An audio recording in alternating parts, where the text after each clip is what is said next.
E aí, sonhador, você abriu o seu CNPJ ou ainda vai abrir agora, nesse próximo ano. E você vai precisar de uma conta, certo? Para você pagar aquela publicidade no Google, para você fechar aquele software que é por cartão de crédito. Você vai precisar aí ter uma vida, né, bancária. E aí eu queria te fazer um convite para não sofrer com os bancos tradicionais. Chegou a Conta Simples. Na verdade, já existe a Conta Simples, uma conta 100% digital, feita para pequenas e médias empresas que precisam ganhar tempo e sem aquela chatice de assinatura e um monte de coisa que esses bancos aí estão acostumados a fazer a gente perder tempo. A Conta Simples é muito fácil de usar para você e para sua empresa, tenho certeza que ela foi feita. Não vacila e abre sua conta simples. www.contasimples.com.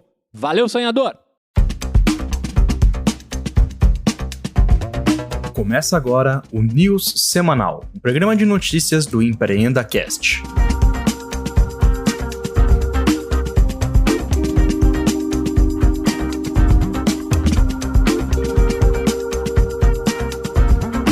Fala galera do EmpreendaCast, tudo certo? Começando mais uma News Semanal, sua News Semanal especial de fim de ano, a última de 2020, a última do nosso primeiro ano que vem com certeza tem mais coisa. Então a gente decidiu, nesse último episódio 29, fazer um apanhado aí de tudo que a gente falou ao longo do ano. Tudo não, obviamente, senão dava aqui uns 3 dias de programa. Vamos pegar as principais notícias do ano na nossa visão. A gente com certeza vai esquecer alguma coisa, isso é fato consumado. Então se tiver alguma coisa que a gente esqueceu de falar aqui que vocês acham que é importante, vão lá no grupo do Telegram, mandem pra gente, a gente vai postar, né, no dia que sair aqui o episódio, a gente vai postar uma lista de todas as matérias que a gente citou, então comentem também as outras coisas que vocês acharam que a gente deveria ter falado e a gente esqueceu. Quem tá comigo aqui é o Pietro. Tudo certo, Pietro? Fala, tudo bem? Chegou ao fim esse ótimo ano. Eu tô achando engraçado que o pessoal tá achando que vai virar o ano, 2021 vai ser tudo diferente, acabou a pandemia, vai zerar tudo, 2021 não vai começar fácil. Mas antes de começar, Léo, eu queria contar uma curiosidade que as pessoas não sabem. A gente começou esse podcast sem nunca ter se visto pessoalmente. A gente se conheceu no começo do ano, já tava em pandemia. A gente, inclusive, eu acho que no começo a gente nunca tinha se visto, porque a gente fez alguns calls sem câmera. E quem ouve a gente falando aqui, até um amigo meu falou, pô, mas vocês não se conheciam antes? Não. A gente, depois de 2 calls, marcou de fazer isso aqui e tá rolando. Pô, e isso que o Pedro comentou, né? A gente sempre gravou por um sistema que era só áudio, e a gente tá gravando pelo Zoom esses 2 últimos episódios, e é a primeira vez que a gente tá gravando mesmo, se vendo ao longo do programa, né? Eu lembro até na gravação do episódio da semana passada, do episódio 28, tinha umas horas que eu queria ficar rindo, assim, eu falei, caralho, é assim que ele reage quando ele faz tal coisa. Então... Porque antes era só a voz. Exato, exatamente. É realmente um fato curioso aí ao longo de 2020, que se a gente não tivesse passando por isso tudo, com certeza a gente teria se encontrado pessoalmente, né? Teria gravado pessoalmente, como a gente gravou dezenas e dezenas de episódios do EmpreendaCast, né? Pessoalmente, até começar isso tudo. Mas, bom, fato interessante, vamos ver quando é que a gente vai conseguir gravar pela primeira vez presencialmente, né? Vai ser tem que fazer um evento aí, fazer um negócio massa. Episódio 50, tô sentindo. Episódio 50 deve ser ali por maio, mais ou menos. Então fica aí o compromisso público que, se as autoridades liberarem, faremos o episódio 50 presencialmente.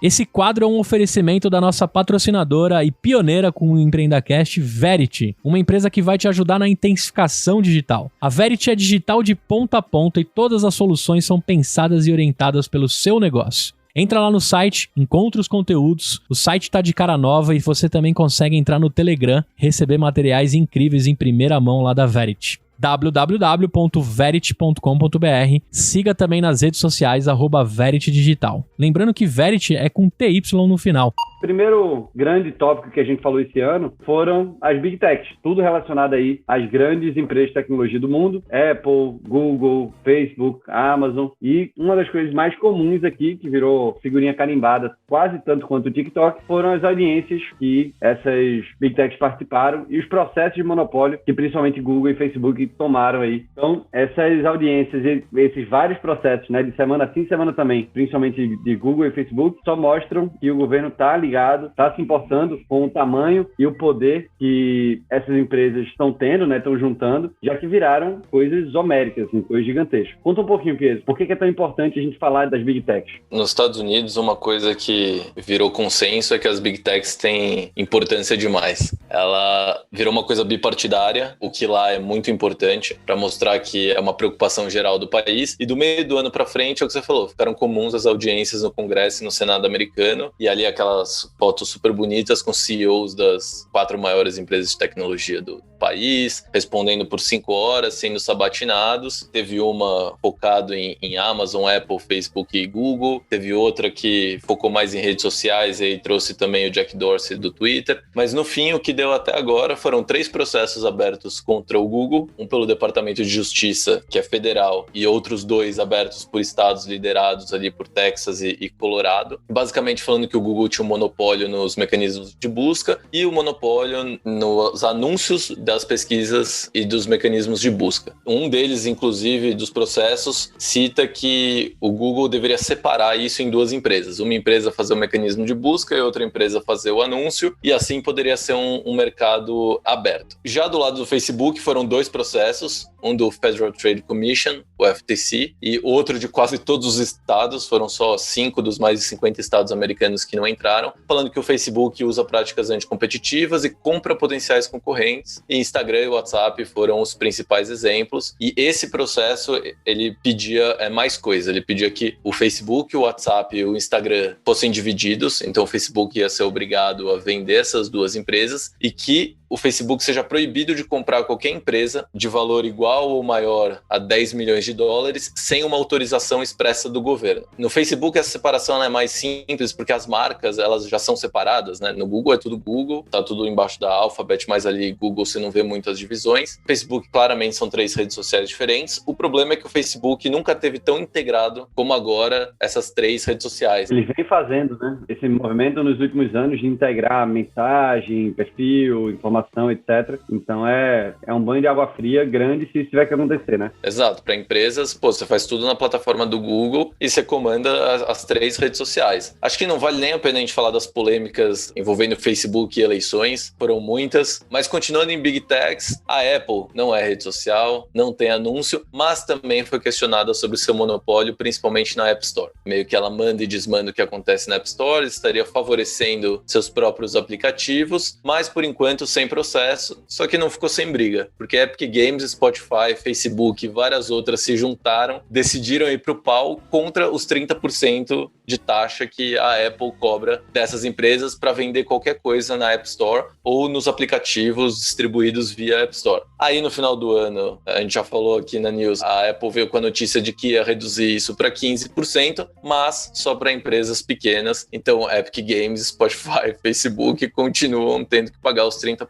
Apesar disso, a Apple passou dos 2 trilhões de dólares em valor de mercado, se tornou a empresa mais valiosa do mundo, a primeira das Big Techs a atingir 2 trilhões e tá indo, hoje tá em 2,1 trilhões. A única Big Tech que a gente não falou, a Microsoft, você comentou, ela tá tranquila, o Teams tá indo bem, obrigado, por causa da pandemia, e a Amazon também, não para de crescer, a pandemia ajudou os negócios, abriu centro de distribuição no Brasil. O único chato foi que a Amazon e Google tiveram suas nuvens saindo do ar esse ano, enlouquecendo quase o planeta inteiro. Isso aconteceu agora no final do ano, né?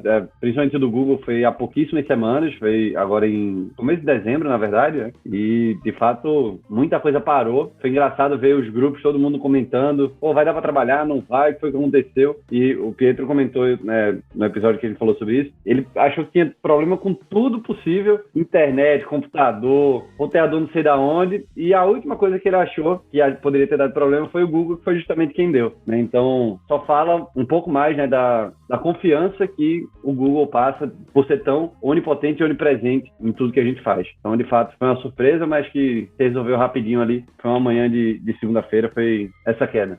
E o segundo tópico que a gente vai trazer, né, das principais notícias do mundo, foi o nosso grande TikTok, que esteve aqui também presente em uma centena de episódios. Mesmo a gente não tendo 100 episódios, ele esteve aqui em mais de uma centena de episódios. A gente falou de tudo, né, dele ter sido o aplicativo mais baixado do mundo, dele ter sido banido na Índia, né, um mercado gigantesco, a briga com o governo americano, que o Trump exigiu que ele fosse vendido porque não ia aceitar um aplicativo chinês nos Estados Unidos e que segunda-feira iam acabar os downloads, que ia ser um caos e tal. No fim das contas, ele foi vendido vendido para a Oracle, ninguém sabe muito bem por que foi a Oracle no fim das contas. Você falou de muitas outras empresas grandes comprando o TikTok, várias delas com muito sentido, mas no fim das contas foi a Oracle que levou essa, não a operação necessariamente do TikTok, né, mas a infraestrutura do TikTok nos Estados Unidos. Então ficou um acordo ali, acabou se colocando panos quentes em tudo isso. Teve CEO do TikTok nos Estados Unidos, que era o cara da Disney, se renunciando, né, pedindo renúncia, na verdade, porque viu que não ia conseguir. Ele até falou na carta dele, né, eu não vou conseguir ajudar do jeito que eu gostaria. Foi justamente quando começaram essas brigas aí com o Trump, então ele preferiu sair de cena, mas foi interessante porque é um aplicativo que é só, entre aspas, mais uma rede social, né, não tem toda a história e todos os artefatos que o Facebook tem, por exemplo, que o Twitter criou, né, ao longo aí de mais de 10 anos de história, e se tornou um negócio gigantesco. Então, Pedro, conta um pouquinho aí pra gente do TikTok, por que a gente falou tanto dele ao longo do ano. O TikTok não é Big Tech, mas brigou como gente grande esse ano, porque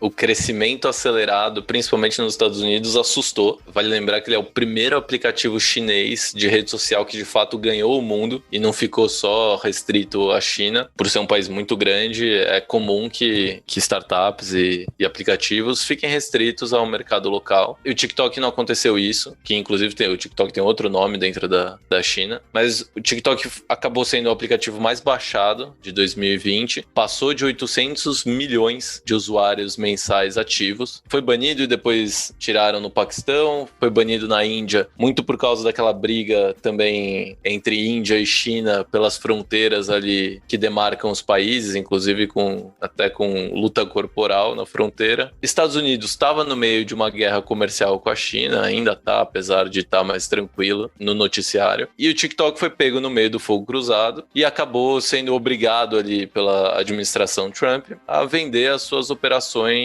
nos Estados Unidos, e que aí engloba também Canadá e outros países de língua inglesa, como Austrália, Nova Zelândia. Ninguém sabe muito bem o que tá acontecendo lá dentro. Depois de que falaram que era a Oracle, primeiro acharam que era a Microsoft, depois veicularam Twitter, aí falaram, não, Twitter não tem tamanho para isso. Aí veio a Oracle, que tem ali entre seus executivos alguns muito próximos à administração Trump, é bom lembrar. Mas depois que o acordo saiu, todo mundo ficou quietinho, entrou o período de eleição americana, Trump focou na eleição, esqueceu do TikTok, perdeu a eleição, tentou virar a mesa, não conseguiu, e agora tá quietinho, ninguém mais fala de TikTok. Na terceira divisão, né? Contratou advogado do Fluminense, mas não deu certo. E, cara, é isso. TikTok é uma das redes sociais mais importantes do mundo hoje, a primeira chinesa a chegar desse tamanho. Daqui a pouco deve atingir 1 bilhão de usuários mensais ativos. E quando tiver notícia do que vai acontecer com o TikTok nos Estados Unidos, a gente conta aqui. Vale lembrar também que o TikTok tem um plano de ser muito mais que uma rede social, né? Ele quer ser também uma plataforma de educação. Inclusive, tem um fundo ali separado para professores, para ensinarem via TikTok. E também tem ali o fundo para criadores de conteúdo, que eles lançaram no terceiro trimestre. Então, o TikTok ele quer ser muito mais do que uma rede social. Assim como o WeWork também queria ser mais do que o coworking. Mas eu não vou comentar muito sobre isso, não. Deixa no ar aí. Não tô torcendo que nada aconteça em TikTok, pelo amor de Deus. Mas só no histórico não necessariamente é muito bom.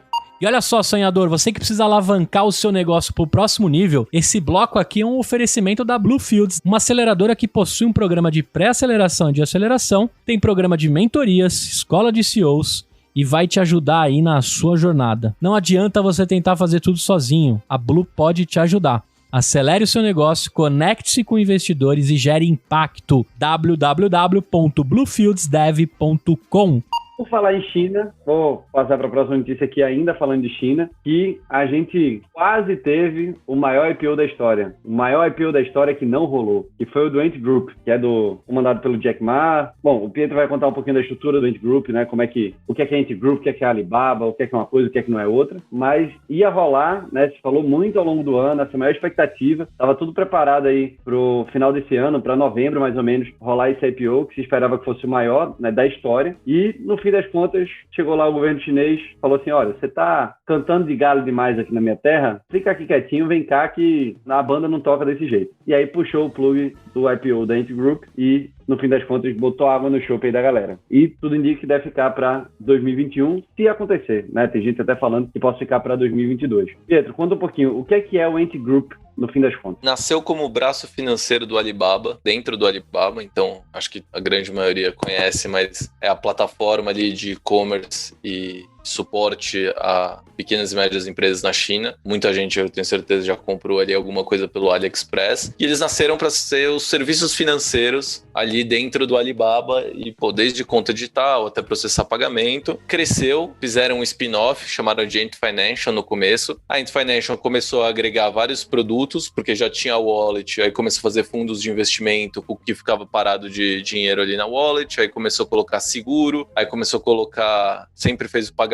via QR Code. Na China, vale lembrar que a gente está tendo Pix agora, eles começaram lá em 2017. E em 2014, a Ant Financial, que ainda não chamava Ant Group, fez uma captação que assustou o mundo de 14 bilhões de dólares, a maior captação até hoje. Distorceu ali todos os gráficos de captação de fintechs, com valor astronômico, perto de 100 bi de dólar. E aí anunciou no meio desse ano que ia fazer o seu IPO. Muitos falaram que o IPO avaliaria a empresa em mais ou menos 200 bilhões de dólares. E quando começaram a sair os preços, eles iam fazer um IPO em duas bolsas chinesas. E quando começaram a sair os preços, viram que a empresa ia ser avaliada em 300 bilhões de dólares. Não é o maior IPO em valor da empresa, porque o maior foi o da Saudi Aramco de 2 trilhões, mas ia ser o maior em recursos levantados, porque ia levantar 35 bilhões no IPO. E já estava tudo fechado, esses valores já estavam fechados, já tinha demanda para os papéis. E aí foi o que você falou, o governo chinês falou, o parquinho é meu, só brinca quem eu deixo. O Jack Ma não tá sendo muito bonzinho com a gente. Inclusive, uns meses antes, o Jack Ma tinha saído da presidência do Alibaba e ido pro conselho, e muita gente falou que isso foi forçado pelo governo chinês, porque o Jack Ma não estava alinhado com o partido, e eles falaram, chega. Tinha baixado um decreto semanas antes, falando que todas as empresas do país tinham que ter as suas estratégias alinhadas ao governo chinês, e eles falaram que não ia rolar o IPO, colocaram um monte de restrição pro Alibaba, coisa que o Alibaba, para mudar, teria que reformular muito da sua estrutura e não seria possível em menos de um ano. Então o IPO, que era para ser o maior IPO do mundo, ia acontecer no último trimestre desse ano, talvez aconteça em 2022, talvez não aconteça. Muita gente ficou na expectativa aí, muita gente ia ganhar muito dinheiro, mas teve que dar uma segurada aí, porque o partido chinês não quis,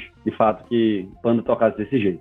Por falar em IPO ainda, vamos cruzar o globo, vamos lá para os Estados Unidos, falar de alguns dos principais IPOs de tech do mundo. A gente teve aí nesse final de ano, teve Airbnb, teve DoorDash, ao longo do ano teve Snowflake também. A Firm ia fazer, né, mas deu uma segurada, deve ficar para o começo de 2021. Então foi um movimento legal também, né, da gente ver empresas super conhecidas, né, já consolidadas do ponto de vista de consumo, como o DoorDash e Airbnb, vindo para a Bolsa Americana. E, sem dúvida, assim, o DoorDash, né, que é um iFood dos Estados Unidos, né, de entrega de comida, né, e vários outros tipos de serviços, apesar que eles querem ser muito mais do que isso. Cresceu muito ao longo desse ano, né, por motivos óbvios. A pandemia estimulou esse tipo de consumo. E o Airbnb, que eu fiquei muito feliz, né? Eu rasgo elogios aqui, episódio sim, episódio também. Sou super fã deles, do que eles fizeram e estão fazendo com o mercado de turismo. É super, super legal. E eles foram ultra impactados. Eu não gosto nem de imaginar o que é que eles devem ter passado ali em março, abril e maio, porque a coisa foi feia. Eles tiveram que demitir, né, uma quantidade bastante significativa de pessoas. Foi 1/4 ou 1/3 de todo mundo que trabalhava lá. E eu achei relativamente pouco, comparado ao impacto que eles tiveram, mas claro, muito bancado pelos dólares de captações que eles fizeram anteriormente, né? Então estavam capitalizados. Mas eu fiquei muito feliz de ver que eles conseguiram se recuperar e que o mercado acreditou no que o Airbnb está fazendo e fez um IPO super legal. E indico aqui de novo, vejam o vídeo do Brian Chesky sabendo que a ação saiu o dobro do que eles precificaram. É uma coisa fantástica. Para mim é o melhor vídeo de 2020, sem sombra de dúvidas, relacionado ao assunto, claro. Pietro, conta aí, né? Por que é tão legal a gente ver esses IPOs de empresas tech acontecendo nos Estados Unidos, que representam o mundo todo, né, no fim das contas. O IPO, no final, ele é uma validação de que o caminho ali seguido por Venture Capital, ele deu certo. E quando você vê a empresa sendo bem recebida pelo mercado, como aconteceu com a Airbnb e com a DoorDash na mesma semana ali, diferente do que aconteceu com o WeWork, que só apanhou, você vê que aquilo foram jornadas bem construídas rumo a uma empresa sustentável. Então muito legal ver casos assim. Além do IPO do Airbnb e da DoorDash, ia ter o da Firm, que você comentou. Só que eles viram o que aconteceu com o Airbnb e DoorDash e deram uma pausada, porque as ações explodiram. Então, claramente, o IPO tinha sido mal precificado. E além dessas, teve a Palantir, a polêmica empresa do Peter Thiel fazendo sua listagem direta, não foi um IPO, empresa ali de segurança, análise de dados. Teve a Snowflake, que você comentou, que não é muita gente que conhece, porque ela faz software para compilação de dados, mas foi o 5º maior IPO da história dos Estados Unidos em valor captado. Levantou ali, se eu não me engano, 4 bi de dólar e avaliou a empresa em 33 bilhões de dólares. Airbnb e DoorDash valendo mais de 100 bi. Teve também a Lemonade, a insurtech queridinha dos investidores, que é britânica, começou com seguro para casa e de fato está conseguindo fazer uma revolução num setor super tradicional. E teve o Asana, entre outros, o Asana onde a gente deve usar também, eu já usei, não me adaptei, mas é muito legal ver empresas que eram super conhecidas nesse mundo de tecnologia, cresceram muito rápido. Engraçado ver que a DoorDash foi super impactada positivamente pela pandemia, que teve mais entrega. Airbnb talvez uma das empresas no mundo que mais sofreu um impacto negativo, e as duas conseguiram fazer jornadas de sucesso e serem bem recebidas no mercado. Então, muito, muito bom ver cada vez mais startups de tecnologia fazendo esse caminho completo, assim como a gente viu aqui no Brasil com Melios e Enjoei. E aí, sonhadores, eu tenho mais uma novidade agora da nossa patrocinadora Fit Anywhere. Além do melhor aplicativo para você malhar aí da sua casa, ou você ter a ajuda do aplicativo deles para malhar na sua academia, a Fit agora também tem o seu podcast. E eles estão entrevistando empreendedores, tem episódios sensacionais saindo. E eu te convido aí no Spotify a acessar Fit Anywhere, o podcast deles. O nosso amigo Rabino, o Pessa, tem feito episódios incríveis. E o último que tem lá, eu convido vocês a escutarem, eu achei maneiríssimo, 1 hora de papo, mulheres empreendedoras e as suas histórias inspiradoras. Dá uma conferida lá no Fit Anywhere, o podcast do Rabino mais maluco que a gente conhece. Bom, vamos falar já dos IPOs aqui no Brasil. Só para a gente ir para a última notícia global, ainda falando dos Estados Unidos, que é o Elon Musk. Não vou nem falar da Tesla em si, porque a gente está falando do Elon Musk como figura, porque tem tanta coisa que ele fez ao longo do ano, que a gente precisa falar dele, né? Bom, ele primeiro virou o 3º cara mais rico do mundo, então bastante significativo, né? Não é um 3º lugar que você ficar triste em ocupar. Eu não ficaria triste em ficar em 3º lugar desse jeito, sem problema nenhum. Quem ficou triste foi o Mark, que caiu para 4º. Coitado, não tá mais no 3º lugar. Não acho que esse cara fique triste por isso, mas tudo bem. E o Musk subiu muito, ficou, né, tá como o 3º mais rico do mundo, porque a Tesla deu um pipoco, assim, né? A Tesla subiu de SpaceX, hein? Gostou do gancho aí? Pegou um foguetinho da SpaceX e subiu? E a SpaceX, também empresa do Musk, que lançou astronautas para o espaço aí pela primeira vez. Então, um ano que pro Elon Musk, de fato, é para entrar para a história dele, sem dúvida nenhuma. Se bem que ele fez tanta coisa ao longo da vida que todo ano ele fez alguma coisa que entra para a história. Mas esse 2020 realmente foi impressionante. A Tesla, como a gente falou, cresceu absurdamente de valuation, né? O preço da ação subiu muito. Vocês já devem até ter visto no LinkedIn, né? Também roda bastante a comparação do valor de mercado da Tesla comparado com todas as outras produtoras de automóveis, né? As outras construtoras, que ela sozinha junta GM, Ford, Volkswagen, Toyota, o que tiver, tá lá chegando no preço da Tesla. O da SpaceX também super legal. Eles fizeram um projeto junto com a NASA e, por sinal, eu achei a roupa dos astronautas fantástica. Eu usaria aquilo regularmente, assim, eu achei lindona. E na SpaceX, para quem não lembra, é um projeto do Elon Musk para levar seres humanos ao espaço, tanto para missões tripuladas junto com a NASA, quanto ele tem o sonho de colonizar Marte, né? Levar pessoas para Marte, e tem um roadmap aí que ele diz que vai cumprir. Então, né, de fato, tudo isso deixou o ano dele bem movimentado. Fala um pouquinho, Pietro, por que o Elon Musk é um louco, é um gênio, é os dois? O que é? Pô, eu tava feliz aqui com a minha Magalu. Tinha o pessoal que apostou em Oi e RB e tava feliz que subiu. Mas as ações da Tesla subiram apenas 653% esse ano. 653% em um ano de pandemia. E isso fez... O Musk não virou o 3º cara mais rico do mundo só porque as ações dele na Tesla valorizaram, mas porque ele não tem salário na Tesla e grande parte da remuneração dele é um bônus atrelado ao valor da ação. E como o valor da ação explodiu, ele também ganhou um bônus bilionário em mais ações da Tesla. E acho surpreendente que esse cara, ele é o CEO ativo de 2 das empresas mais inovadoras desenvolvedoras em setores que você precisa de capital pesado. Assim, o Musk vale muito, ele tem uma biografia dele, um livro de biografia dele que conta a história dele desde o PayPal até hoje em dia. E esse cara, ele pegou quase tudo que ele tinha ganho no PayPal e colocou na Tesla. Teve época que ele não era mais um milionário. Ele gastou quase todo o dinheiro dele e hoje ele é o terceiro cara mais rico do mundo porque ele tomou uma quantidade de risco que a gente não tem como dimensionar isso. Não só na Tesla, mas principalmente na SpaceX. Era foguete explodindo atrás de foguete explodindo e todo mundo falando que ele era maluco de tentar reutilizar foguete para ir para o espaço. E hoje ele consegue mandar a gente para o espaço com um custo que a gente nunca viu. E tem outras empresas, tipo a Blue Origin do Jeff Bezos correndo atrás, tem a Virgin querendo fazer voos espaciais, mas é meio coisa de cinema você olhar o foguetinho subindo e ele descendo em pé ali no barco, se autorregulando, coisa que todo mundo falava que ele era maluco de fazer, e esse ano, pela primeira vez, ele mandou astronautas para o espaço 2 vezes, em 2 missões para a estação espacial, e virou agora um player importante de logística para a NASA. Então, quando a gente estava separando as notícias,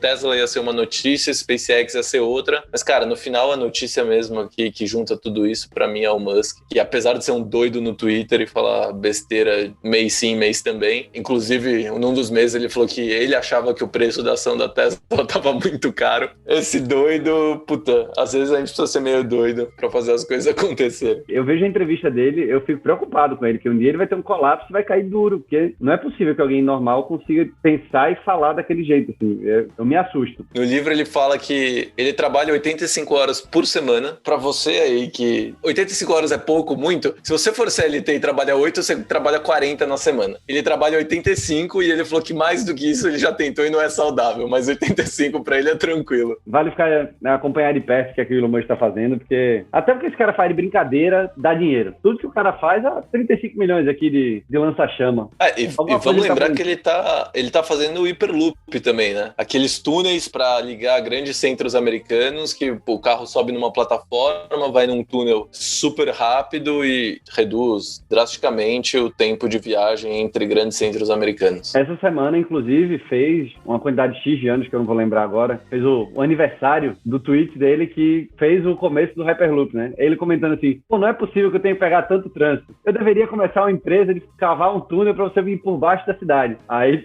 2 horas depois ele, eu acho que eu realmente vou fazer isso. E aí foi que tudo começou. Então, Twitter criando empresas bilionárias aí, né? Pelo mundo.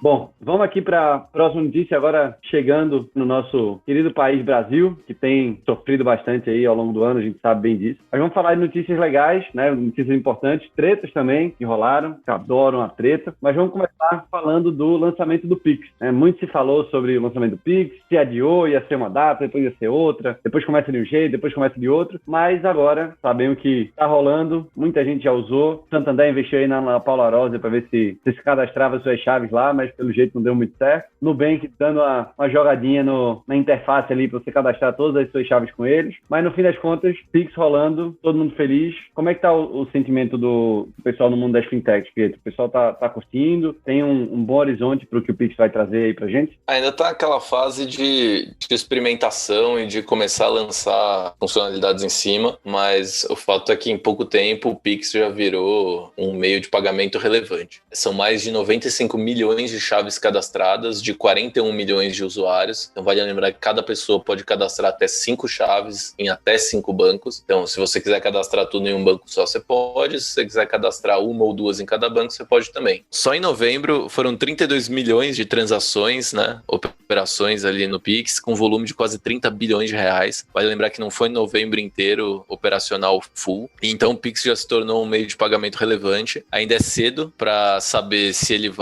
o impacto que ele vai ter em cartão de débito, por exemplo. Cartão de crédito é uma coisa um pouco diferente. Acho que cartão de débito, o impacto deve ser mais próximo. Mas tá todo mundo muito empolgado com o potencial de redução de custo. Tô vendo muita gente cética falando que a redução de custo não vai ser tanta assim, que na verdade o sistema ele tem ali um limite. Mas acho que em 2021 a gente vai ver cada vez mais o Pix sendo usado, e quando a gente voltar aí nos restaurantes, com certeza vai ter QR Code ali. E essa aceitação foi porque o Banco Central empurrou muito o Pix. Inclusive, o Roberto Campos Neto foi parar na capa de uma revista aí que elegeu os inovadores, os empreendedores do ano. Não é à toa, de fato, eles fizeram muita força pro Pix aí. Em compensação, o Open Banking foi adiado de novo. Não dá pra ter tudo também, né? Mas tivemos o Pix, que já foi uma boa notícia aí pra 2020. Vamos torcer pra que 2021 seja, né, um momento de ainda mais maturação do Pix, né? Que a gente consiga ter, de fato, ele rodando o mais suave possível, vamos dizer assim.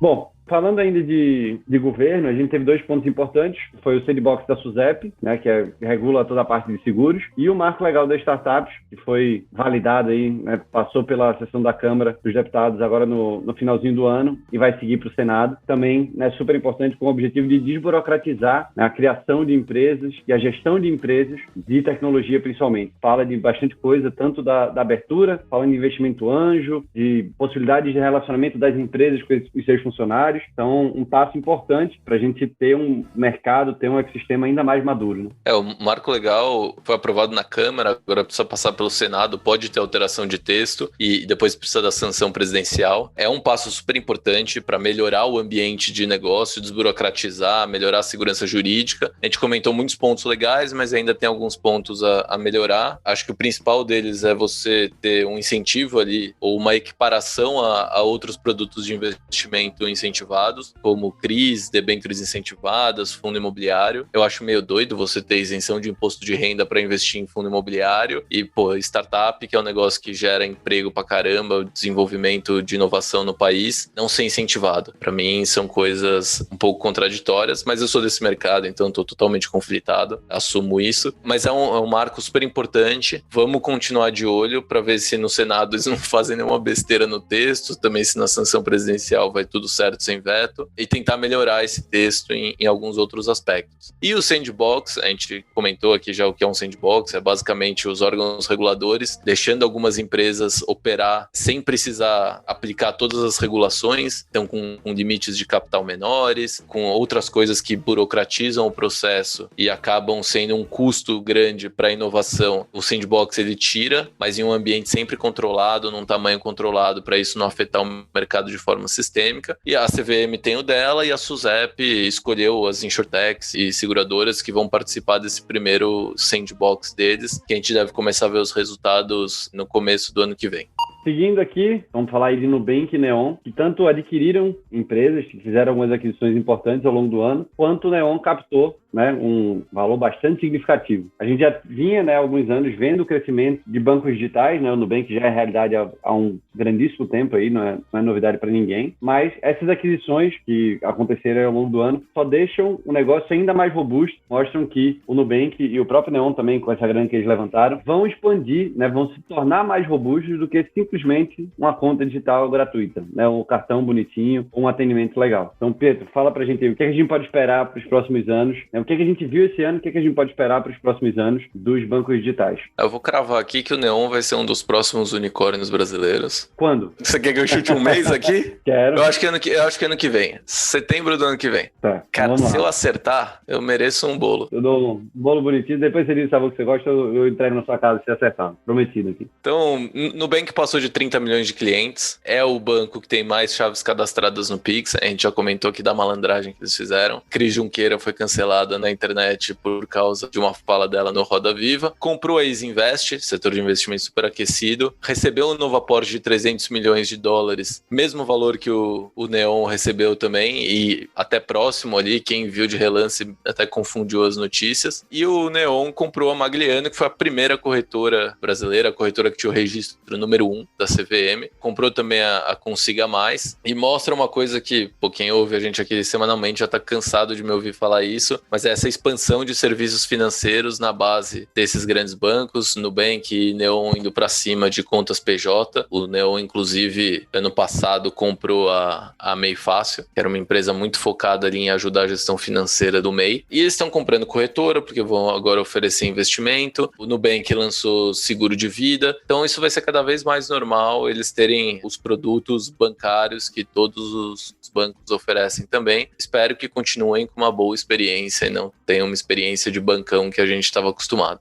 Falando ainda do mercado financeiro, vamos aqui para Itaú e XP, que protagonizaram uma treta bastante interessante esse ano. Teve a briga aí dos coletinhos, né? Que o Benchimol falou que quem fizesse uma transferência do Itaú para XP ganhava um colete. O Itaú botou uma campanha também botando para torar na XP. A gente falou aqui, inclusive, que não era tudo uma grande jogada de marketing, porque no fim das contas era tirar do bolso esquerdo para voltar pro bolso direito, né? Porque se você mora em Marte e você não sabe, o Itaú é dono de 49,9% da XP, então é dona na prática da XP. E aí teve muita coisa que rolou, no fim das contas não deu em nada, né? As coisas se entraram panos quentes aí no assunto, não teve mais treta aqui para nossa infelicidade. Quando o assunto da pandemia começou a ficar ainda mais forte, né? A questão do trabalho remoto, a XP anunciou o XP Vila, que é um grande empreendimento imobiliário que eles querem fazer fora de São Paulo. Então, entregar o espaço que eles têm aqui na Vila Olímpia, para quem é de São Paulo conhece bem, para quem não é um centro, né, empresarial, onde tem 1 zilhão de grandes empresas, com seus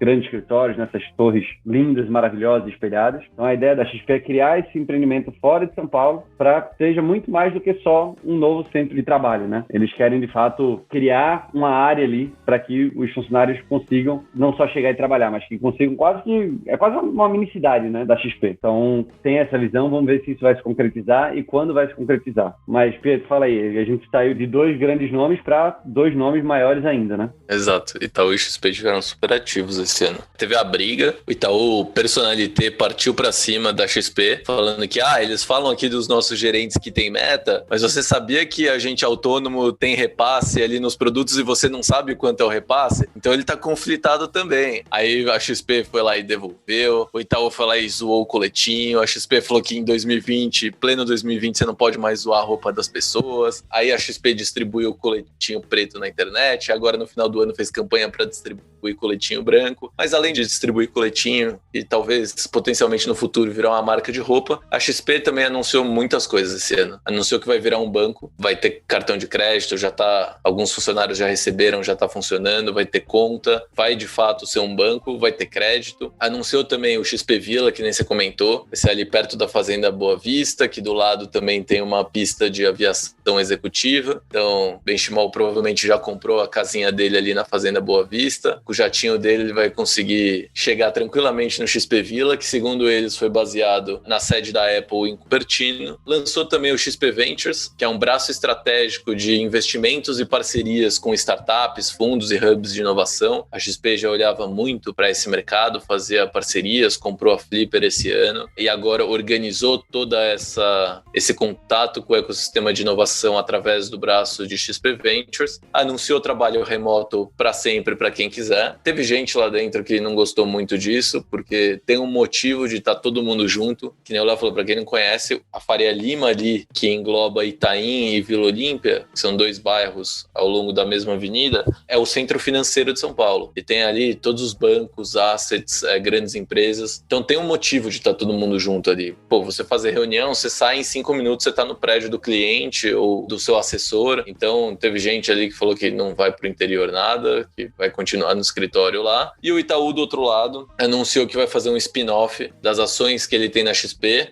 Não vai dar pra gente se juntar nisso aqui nunca. Meio que eles são incompatíveis e estão brigando. Então, e tem um ponto importante que a ação do Itaú não valorizou o quanto a ação da XP valorizou. Então, o Itaú tem metade da XP, a ação da XP subiu muito, mas a ação do Itaú caiu, ou seja, não capturou esse valor da XP, e separando e entregando as ações direto para os acionistas do Itaú Unibanco, e o maior acionista do Itaú Unibanco é a Itaúsa, que é a holding ali das famílias que controlam o Itaú, entregando as ações direto para todos os acionistas, eles conseguiriam capturar esse valor, e aí cada empresa segue o seu caminho, beleza, foi um ótimo investimento para o Itaú, que comprou por 12 bi de real, hoje vale 20 de dólar, e beleza, caminhos separados. A XP falou que não queria que esse spin-off fosse feito no formato que o Itaú estava propondo, que era de criar uma holding aqui no Brasil. Vale lembrar que a XP tem capital aberto na Nasdaq, nos Estados Unidos. O Itaú ia criar uma holding no Brasil que ia deter as ações da XP. A XP falou que quer fazer de outro jeito, eles ainda não falaram bem como vai ser, mas você que tem a ação do Itaú, fique esperto que você vai ganhar a ação da XP como parte ali desse spin-off que o Itaú está fazendo. O Itaú também lançou o Ion, provavelmente deve encerrar as operações do IT. Isso não está nada dito na mídia, mas assim, está caindo a atividade ali do IT, não se resolveram muito bem. Mas coisa importante é que o Cândido Bracher, que era o presidente do banco, saiu e eles escolheram o Malui, que, contrariando o que tem acontecido, é um cara muito mais novo, ali perto da casa dos 40 anos e não perto dos 60, como o Bracher assumiu. E é um cara que é super pró-inovação. Quando ele tomou posse, o banco focou muito em falar de inovação e logo depois veio o acordo gigantesco com a AWS para migrar muito da infraestrutura do Itaú para cloud. Eu ainda acho que vai demorar muito tempo para o mainframe sair de operação, mas... Já é um passo, né? Já é um passo. Um caminho super interessante. Estamos chegando aqui ao final, vamos falar dos investimentos. Alguns deles, né, porque se teve uma coisa que rolou esse ano também foi investimento, tiveram vários lobo-guarais aí sendo aplicados nas startups. A gente trouxe alguns, teve a Magnet, que captou 60 milhões de reais, a Warren levantando 120, a BTG comprando a Necton, a Santander comprando 60% da Toro, né, então mais um caso aí de compra de corretoras, né, que a gente tem visto de forma bastante regular. Pedro, como é que foi no geral, né, como é que foi o cenário de investimento esse ano? A gente vai falar depois dos unicórnios, foi bastante impactado ali no primeiro semestre, né, no segundo trimestre do ano, mas no geral, os investimentos, qual é que fica o saldo aí de 2020? No começo do ano, em março, quando começou a pandemia, todo mundo falou que o ano tinha acabado antes de começar e não foi isso que a gente viu. A gente viu um valor de investimento, deve fechar ali um pouquinho acima do que aconteceu em 2019, então um valor expressivo de investimentos, uma explosão no número de M&As, de fusões e aquisições. Pela primeira vez a gente passou de 100 M&As de startups no Brasil no ano. Esse número tinha sido de 63 ano passado e o momento, a gente também explicou em outros episódios aqui, muito propício. Teve muito M&A ali por necessidade, tanto necessidade de grandes empresas precisando se modernizar para essa nova realidade mais digital, quanto de startups que estavam ali, foram super impactadas e estavam potencialmente para quebrar, que foram compradas por valores potencialmente mais baixos. Então quem estava comprando também viu uma oportunidade de comprar. Esse número de M&As ele já vinha subindo de uma forma constante, tudo bem que teve um boom, mas ele é normal com a maturação do mercado aqui. O mercado tendo cada vez mais startups mais maduras, isso é normal de acontecer, ainda mais quando você tem muitas empresas, como Magazine Luiza, por exemplo, Localweb, empresas listadas e com muito dinheiro, precisando e querendo se modernizar. Teve M&A entre startup também, a gente falou aqui de Nubank e Neon, são alguns exemplos, mas acho que o setor de investimento foi o mais aquecido, sem dúvida. Não só de investimento, mas como notícia, a gente está vendo cada vez mais essa mistura de setor bancário com setor de investimento de novo. É o que a gente chamou ali num artigo na Fisher de rebundling. Antes você teve o unbundling, que é você dividir, você quebrar os serviços do banco em várias empresas diferentes, agora você começa a ter essa junção de novo. E aí no setor de investimentos, que já tinha sido uma das primeiras ondas de fintech lá em 2017, 2018, o Magnetes, Verius, voltou a estar aquecido. A própria Magnetes fez aí uma rodada de 60 milhões com Redpoint e Vostok. A Warren captou 120 milhões, tudo isso em real, de KeyD, Kazek e Ribbit. O BTG comprou a Necton, que nem você falou, Santander através da Pi, que é o braço moderninho de investimento, comprou 60% da Toro Investimentos. O Credit Suisse comprou 35% do Modal Mais. A XP comprou a Flipper, que nem a gente falou. Então, o setor teve aquecido não só em brigas, mas também em investimentos. E uma parte que aqui não é tecnologia, mas teve um rouba-monte aí de equipes, principalmente entre XP, Itaú e BTG, de equipe de wealth vai para cá, vai para lá, rouba a equipe dali, vira agente autônomo de BTG, vira agente autônomo de XP. Então o mercado ficando cada vez mais sangrento, que nem a gente viu de meio de pagamento lá na época da ascensão da Estônia, ali em 2018, 2019. De fato, 2020 foi um ano intenso. Dá pra gente falar isso em todas as vertentes, né? Nas boas e nas ruins, foi bastante intenso. Bom, e para finalizar, a gente não vai nem falar muito aqui, na verdade eu vou deixar o convite para, se você não ouviu o episódio da semana passada, em que a gente falou dos unicórnios de 2020, quais foram as empresas que se tornaram unicórnio em 2020. Lembrando, unicórnio, eu aprendi com o Pietro no episódio, empresas de capital fechado que estão avaliadas em mais de $1 bilhão. Startups de capital fechado, na verdade. Uma outra discussão. Então a gente falou dos unicórnios e dos IPOs que aconteceram aí no Brasil em 2020, IPOs de Melius e Enjoei, que foram super importantes aí para a B3. Mas a gente não vai falar nada aqui. Então, se você quiser saber o que a gente falou sobre os unicórnios e os IPOs, volta aí no último episódio que a gente bateu um papo bem massa sobre isso. Eu fiz uma previsão, tá lá no Instagram da Snack, sobre os próximos unicórnios. Então, tem uma lista ali de 9 potenciais unicórnios para 2021. Não vou contar aqui também. Quem quiser, vai lá no Instagram da Snack, Snack_CO, e ver quem eu chutei, porque no final é chute. É um chute educado, mas é um chute de quem serão os próximos unicórnios. Boa. A gente já sabe um chute do Pietro pro ano que vem, que é o Neon, que vai virar unicórnio em setembro. Vi ele cravando aqui. Eu vou dar a margem para ele não precisar dizer o dia que a notícia vai sair, mas vai ser setembro de 2021. E se ele acertar, eu vou pagar um bolo para ele. Vou mandar lá pra casa dele, pra ele ver com os amigos aí vendo o jogo do Palmeiras. Em vez de comer pizza, vai comer um bolo. Se eu acertasse o dia, você podia aposentar a mãe de Ná e eu tomava o lugar dela, porque, porra...